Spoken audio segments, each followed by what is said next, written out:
Seja bem-vindo à nossa leitura da Bíblia do dia 19 de agosto. Livro de Esther, capítulos 4 ao 7. Primeira Epístola de Paulo aos Coríntios, capítulo 12. Livro dos Salmos, capítulo 36. Provérbios, capítulo 21, versículos 21 e 22. Inscreva-se em nosso canal Bíblia em Foco 66. Deixe o seu joinha, comente, compartilhe e ative as notificações. Livro de Esther, capítulo 4. Esther promete interceder pelo seu povo. Quando soube Mordecai tudo quanto se havia passado, rasgou as suas vestes e se cobriu de pano de saco e de cinza, e, saindo pela cidade, clamou com grande e amargo clamor, e chegou até a porta do rei, porque ninguém vestido de pano de saco podia entrar pelas portas do rei. Em todas as províncias aonde chegava a palavra do rei e a sua lei, havia entre os judeus grande luto, com jejum e choro e lamentação, e muitos se deitavam em pano de saco e em cinza. Então vieram as servas de Esther e os eunucos, e fizeram-na saber com que a rainha muito se doeu, e mandou roupas para vestir a Mordecai e tirar-lhe o pano de saco, porém ele não as aceitou. Então Esther chamou a Ataque, um dos eunucos do rei, que este lhe dera para a servir, e lhe ordenou que fosse a Mordecai para saber que era aquilo e o seu motivo. Saiu, pois, Ataque à praça da cidade para encontrar-se com Mordecai à porta do rei. Mordecai lhe fez saber tudo quanto lhe tinha sucedido, como também a quantia certa de prata que Amã prometera pagar aos tesouros do rei pelo aniquilamento dos judeus. Também lhe deu o traslado do decreto escrito que se publicara em Suzã para os destruir, para que o mostrasse a Esther e a fizesse saber, a fim de que fosse ter com o rei, e lhe pedisse misericórdia, e na sua presença lhe suplicasse pelo povo dela. Tornou, pois, Ataque e fez saber a Esther as palavras de Mordecai. Então respondeu Esther a Ataque e mandou dizer a Mordecai: todos os servos do rei e o povo das províncias do rei sabem que, para qualquer homem ou mulher que, sem ser chamado, entrar no pátio interior para avistar-se com o rei, não há senão uma sentença de morte, salvo se o rei estender para ele o cetro de ouro, para que viva. para que viva. E eu, nestes 30 dias, não fui chamado para entrar ao rei. Fizeram saber a Mordecai as palavras de Esther. Então lhes disse Mordecai que respondesse a Esther: não imagines que, por estares nas casas do rei, só tu escaparás entre todos os judeus. Porque se de todos te calares, agora, de outra parte se levantará para os judeus socorro e livramento, mas tu e a casa de teu pai perecereis. E quem sabe se para conjuntura como esta é que não fosse elevada a rainha. Então disse Esther que respondessem a Mordecai: vai, ajunta a todos os judeus que se acharem em Suzã, e jejuai por mim, e não comais nem bebais por 3 dias, nem de noite nem de dia. Eu e as minhas servas também jejuaremos. Depois irei ter com o rei. Ainda que é contra a lei, se perecer, pereci. Então se foi Mordecai, tudo fez segundo Esther lhe havia ordenado. Esther convida ao rei e Amã para um banquete. Capítulo 5. Ao terceiro dia, Esther se aprontou com seus trajes reais e se pôs no pátio interior da casa do rei, defronte da residência do rei. O rei estava sentado no seu trono real, fronteiro à porta da residência. Quando o rei viu a rainha Esther parada no pátio, alcançou ela favor perante ele. Estendeu o rei para Esther o cetro de ouro que tinha na mão.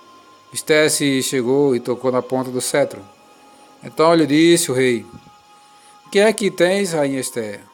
Ou qual é a tua petição? Até metade do reino se te dará.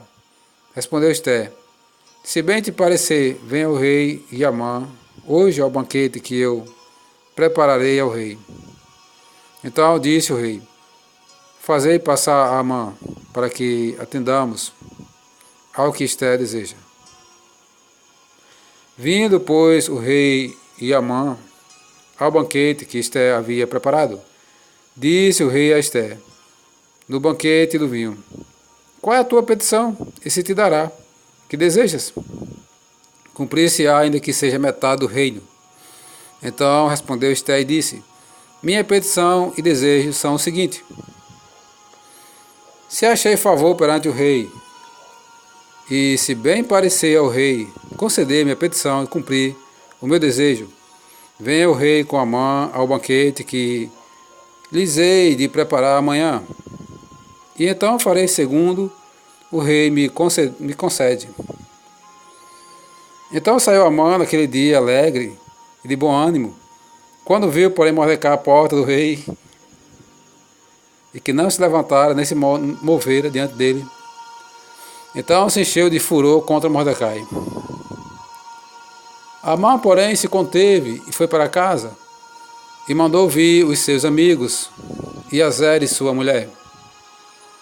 Contou-lhes Amã a glória das suas riquezas e a multidão de seus filhos, e tudo em que o rei o tinha engrandecido, e como o tinha exaltado sobre os príncipes e servos do rei.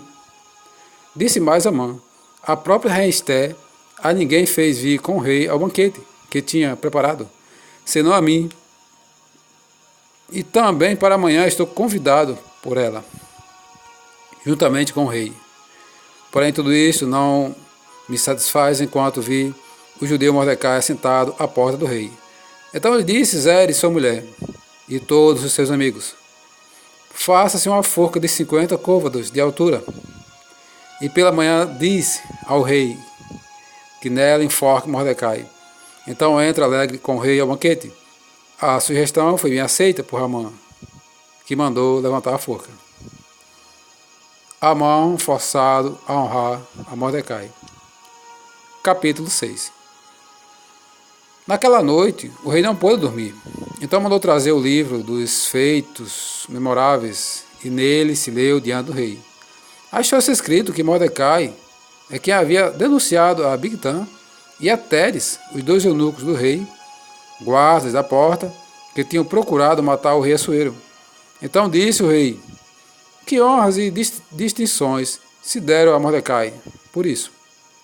Nada lhe foi conferido, responderam os servos do rei e que o serviam. Perguntou o rei: Quem está no pátio? Ora, Amã tinha entrado no pátio exterior da casa do rei para dizer ao rei que enforcasse a Mordecai na forca que ele, Amã, lhe tinha preparado. Os servos do rei lhe disseram: Amã está no pátio, disse o rei que entrasse. Entrou Amã, o rei lhe disse: Que se fará o homem a quem o rei deseja honrar? Então Amã disse consigo mesmo: De quem se agradaria o rei mais do que de mim para honrá-lo? E respondeu ao rei: Quanto ao homem a quem agrada ao rei honrá-lo, tragam-se as vestes reais que o rei costuma usar, e o cavalo em que o rei costuma andar montado, e tenha na cabeça a coroa real. Entregue-se as vestes e o cavalo às mãos dos mais nobres príncipes do rei, e vistam delas aquele a quem o rei deseja honrar. Leve-no a cavalo pela praça da cidade, e diante dele se apregoe. Assim se faz ao homem a quem o rei deseja honrar. Então disse o rei a Amã: Apressa-te, toma as vestes e o cavalo, como disseste, e faz assim para com o judeu Mordecai, que está sentado à porta do rei, e não omitas coisa nenhuma de tudo quanto lhe disseste. Amã tomou as vestes e o cavalo, vestiu a Mordecai e o levou a cavalo pela praça da cidade e apregou diante dele. Assim se faz ao homem a quem o rei deseja honrar. Depois disso, Mordecai voltou para a porta do rei, porém Amã se retirou correndo para casa, angustiado e de cabeça coberta. contou Amã a Zere, sua mulher, e a todos os seus amigos, tudo quanto lhe tinha sucedido.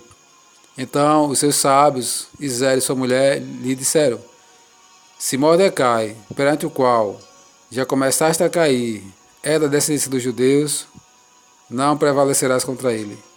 Antes certamente cairás diante dele. Falava eles ainda com ele, quando chegaram os eunucos do rei, apressadamente levaram Amã ao banquete que Esté preparara. Esté denuncia Amã, que é enforcado. Capítulo 7. Veio, pois, o rei com Amã para beber com a rainha Esté, no segundo dia, durante o banquete do vinho. Disse o rei a Esté: qual é a tua petição, rainha Esté? E se te dará. Que desejas? Cumprir-se-á, ainda que seja metade do reino. Então respondeu a rainha Esté e disse: se perante ti, ó rei, achei favor, e se bem parecer ao rei, desse-me, por minha petição, a minha vida, e pelo meu desejo, a vida do meu povo. Porque fomos vendidos, eu e meu povo, para nos destruírem, matarem e aniquilarem de vez. Se ainda, como servos e como servas, nos tivesse vendido, calar-me-ia, porque o inimigo não merece que eu moleste o rei. Então falou o rei Assuero e disse à rainha Esté: quem é esse e onde está esse cujo coração o instigou a fazer assim? Respondeu Esté: o adversário, inimigo, é este mau Amã. Então Amã se perturbou perante o rei e a rainha. O rei, no seu furor, se levantou do banquete do vinho e passou para o jardim do palácio. Amã, porém, ficou para rogar por sua vida a rainha Esté, pois via que o mal contra ele já estava determinado pelo rei.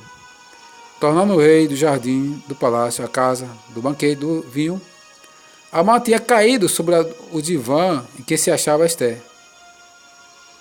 Então disse o rei: acaso teria ele querido forçar a rainha perante mim, na minha casa? Tendo o rei dito essas palavras, cobriram o rosto de Amã. Então disse Arbona, um dos eunucos: eis que existe junto à casa de Amã a forca de 50 côvados de altura, que ele preparou para Mordecai, que falara em defesa do rei. Então disse o rei: enforcai-o nela. Enforcaram, pois, Amã na forca que ele tinha preparado para Mordecai. Então o furor do rei se aplacou. Primeira Epístola de Paulo aos Coríntios, capítulo 12, acerca de dons espirituais. A respeito dos dons espirituais, não quero, irmãos, que sejais ignorantes. Sabeis que outrora, quando eres gentios, deixavas conduzir-vos aos ídolos mudos, segundo eres guiados. Por isso os faço compreender que ninguém que fala pelo Espírito de Deus afirma: anátema Jesus. Por outro lado, ninguém pode dizer Senhor Jesus, senão pelo Espírito Santo. Ora, os dons são diversos, mas o Espírito é o mesmo. E também há diversidade nos serviços, mas o Senhor é o mesmo. E há diversidade nas realizações, mas o mesmo Deus é quem opera tudo em todos. A manifestação do Espírito é concedida a cada um visando a um fim proveitoso. Porque a um é dada, mediante o Espírito, a palavra da sabedoria, e a outro, segundo o mesmo Espírito, a palavra do conhecimento. A outro, no mesmo Espírito, a fé, e a outro, no mesmo Espírito, dons de curar. A outro, operações de milagres. A outro, profecia. A outro, discernimento de espíritos. A um, variedade de línguas, e a outro, capacidade para interpretá-las.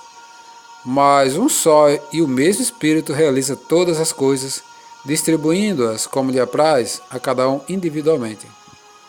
A unidade orgânica da Igreja. Porque assim como o corpo é um e tem muitos membros, e todos os membros, sendo muitos, constituem um só corpo, assim também com respeito a Cristo. Pois em um só Espírito, todos nós fomos batizados em um corpo, quer judeus, quer gregos, quer escravos, quer livres. E a todos nós foi dado beber de um só Espírito. Porque também o corpo não é um só membro, mas muitos. Se disser o pé, porque não sou mão, não sou do corpo, nem por isso deixa de ser do corpo. Se o ouvido disser, porque não sou olho, não sou do corpo, nem por isso deixa de o ser. Se todo o corpo fosse olho, onde estaria o ouvido? Se todo fosse ouvido, onde o olfato? Mas Deus dispôs os membros, colocando cada um deles no corpo como lhe aprouve. Se todos, porém, fossem um só membro, onde estaria o corpo? O certo é que há muitos membros, mas um só corpo. Não pode os olhos dizer à mão, não precisamos de ti, nem ainda a cabeça, aos pés, não preciso de vós. Pelo contrário, os membros do corpo que parecem ser mais fracos são necessários. E os que nos parecem menos dignos no corpo, a estes damos muito maior honra. Também os que em nós não são decorosos, revestimos de especial honra. Mas os nossos membros nobres não têm necessidade disso. Contudo, Deus coordenou o corpo, concedendo muito mais honra àquilo que menos tinha, para que não haja divisão no corpo. Pelo contrário, coopere os membros com igual cuidado em favor uns dos outros. De maneira que, se um membro sofre, todos sofrem com ele. E se um deles é honrado, com ele todos se regozijam.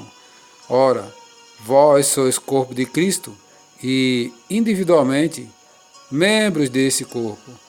Aonde estabeleceu Deus na igreja, primeiramente, apóstolos, em segundo lugar, profetas, em terceiro lugar, mestres, depois, operadores de milagres, depois, dons de curar, socorros, governos, variedades de línguas. Porventura, são todos apóstolos ou todos profetas? São todos mestres ou operadores de milagres? Têm todos dons de curar? Falam todos em outras línguas? Interpretam-na todos? Entretanto, procurai com zelo os melhores dons. O amor é o dom supremo. E eu passo a mostrar-vos ainda um caminho sobre modo excelente.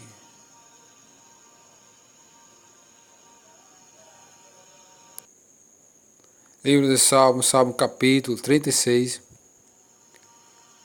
Malícia humana e a benignidade divina, ao mestre de canto de Davi, servo do Senhor. Há no coração do ímpio a voz da transgressão.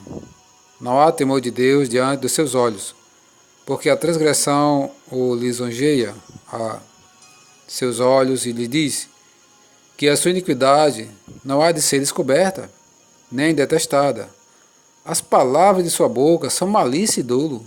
Abjurou o discernimento e a prática do bem. No seu leito maquina a perversidade. Detém-se em caminho que não é bom. Não se despega do mal. A tua benignidade, Senhor, chega até aos céus, até as nuvens, a tua fidelidade. A tua justiça é como as montanhas de Deus, os teus juízos como um abismo profundo. Tu, Senhor, preservas os homens e os animais. Como é preciosa, ó Deus, a tua benignidade, por isso os olhos dos homens se acolhem à sombra das tuas asas. Fartam-se da abundância da tua casa, e da torrente das tuas delícias lhes dás de beber. Pois em ti está o manancial da vida, na tua luz vemos a luz. Continua a tua benignidade aos que te conhecem, e a tua justiça aos retos de coração. Não me calque o pé a insolência, nem me repila a mão dos ímpios. Tombaram os obreiros da iniquidade. Estão destruídos, e já não podem levantar-se.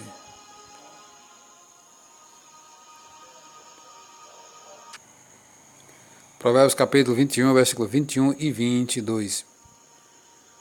O que segue a justiça e a bondade achará a vida, a justiça e a honra. O sábio escala a cidade dos valentes e derriba a fortaleza em que ela confiava.